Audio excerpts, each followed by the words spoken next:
네, 엔잡러의 시대라고 하는 요즘 투잡 혹은 부업을 하는 분들이 매우 많은데요. 퇴근 후에 업무와 관련된 외주를 받아서 일을 하거나 주말에 배달일 혹은 쿠팡 상하차와 같은 일들을 하는 것이 부업이라고 생각하는 분들이 있더라고요. 그렇다면 블로그, 쿠팡 파트너스, 번역가 같은 부업들은 어떻게 생각하시나요?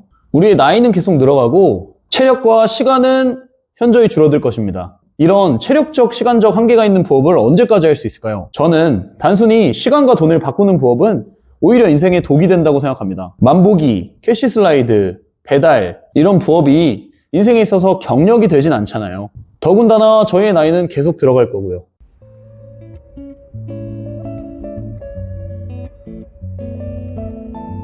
네, 제가 하고 있는 그리고 오늘 알려드릴 부업은 시간을 매번 쏟지 않고도 매일 10만 원 이상씩 꾸준히 벌고 있고 주말에는 40만 원까지 벌고 있습니다. 심지어 앞서 말씀드린 부업과 다르게 부업에서 그치는 것이 아닌 사업으로의 확장성까지 가지고 있습니다. 여러분들의 소중한 시간을 돈과 바꾸는 부업보다 시간을 아끼고 돈을 벌 수 있으며 확장성을 키울 수 있는 추천 부업은 에어비앤비입니다.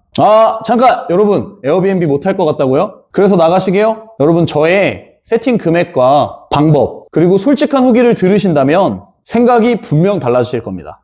저도 세팅을 하면서 얼마나 들여야 하지? 이런 고민을 많이 하다가 우선 첫 사업인 만큼 최대한 돈을 아껴보자 라고 생각을 하게 됐고요. 그렇기에 침대, 의자, 책상과 같은 큰 가구들은 모두 당근을 통해서 구매했습니다. 심지어 침대 3개 모두 당근에서 나눔을 받았기에 돈 한 푼 들지 않았습니다. 외에 조명, 포스터, 빔 프로젝터 같은 다양한 물품들을 구매해서 저의 총 투자비는 200만 원의 세팅비가 들었습니다. 보시는 사진은 제 첫 달 수익과 예약 내역입니다. 6월에는 3분의 2가 예약이 들어오면서 첫 달에 200만 원을 넘게 벌었습니다.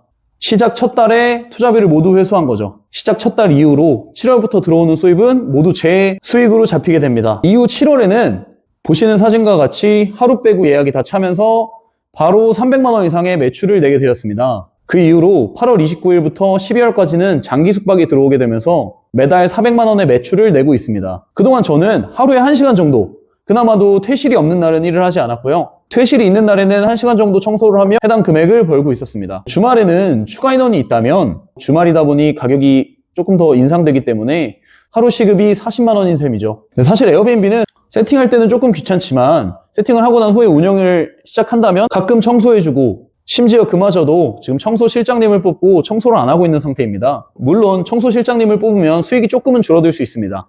그래도 스마트폰 하나로 이렇게 부수입을 만들 수 있는 게 또 있을까 싶습니다. 저는 스마트 스토어, 쿠팡 파트너스, 블로그 등의 다양한 부업을 많이 해봤는데요. 단언코 에어비앤비가 제일 쉬웠습니다. 저의 경우에는 오픈 준비는 3주 정도가 소요되었고 오픈 후 한 달 만에 바로 투자금을 회수했기 때문인데요. 그러면 에어비앤비에 대해서 조금 더 알아가 보겠습니다. 에어비앤비, 즉 외국인 도시 관광 민박업 사업자는 제가 한 방에 지내면서 나머지 방 하나와 그리고 공동 거실, 화장실을 쉐어하는 개념입니다. 짧게는 하루부터 길게는 앞서 말씀드린 듯이 장기 숙박이 들어오는 경우엔 4달까지도 받을 수 있습니다. 혹은 그 이상도 가능합니다. 월세는 제가 같은 집에서 살며 내고 있기 때문에 사업에 있어서 월세는 없는 수준이죠. 어차피 제가 사는 집이니까요. 그리고 제가 컨설팅을 해드리다 보면 많은 분들이 에어비앤비가 불법인 줄 알고 계시더라고요. 근데 사실 우리나라의 90% 혹은 그 이상의 에어비앤비 숙소들은 다 불법입니다. 그동안은 방 사진만 찍어서 숙소 등록을 한다면 운영이 가능했기에 그간 합법으로 외도민, 즉 외국인 도시관광 민박업 사업자를 받지 않고 불법으로 운영하는 사례들이 많았습니다. 사실 이전에는 합법으로 운영하는 사람이 바보인 시스템이었습니다. 네, 그 바보가 저였습니다. 그렇기에 오피스텔에서 운영하는 불법 업장들이 정말 많았는데요. 네, 그런데 2024년 10월부터는 이제 숙소 등록을 함부로 할 수 없고 영업신고증이 있어야 합니다. 이 영업신고증을 제출하려면 앞서 말씀드린 외도민, 외국인 도시관광 민박업 사업자를 발급받아야 합니다. 네, 그렇기에 기존에 불법으로 운영하던 숙소들은 모두 앞으로 운영을 할 수 없게 된 상황인 거죠. 앞서 말씀드린 듯이 기존의 숙소들은 90% 이상이 불법이었습니다. 그렇기에 기존에 운영하던 숙소의 90%는 없어지게 되고 지금 시점에 불법이 아닌 합법인 업장으로 에어비앤비를 운영한다면 레드오션이 아닌 블루오션인 시장에 진입하게 되는 것입니다. 블루오션이지만 수요는 너무 확실한 시장인 거죠. 제 생각에는 지금 이 시기를 놓친다면 몇 년 후에 다시 합법 에어비앤비 매물들이 많아지고 그때는 늦을 수도 있습니다. 지금 법이 바뀐 시기가 최적의 타이밍입니다. 앞서 말씀드렸듯이 에어비앤비는 적은 투자비가 드는 사업입니다.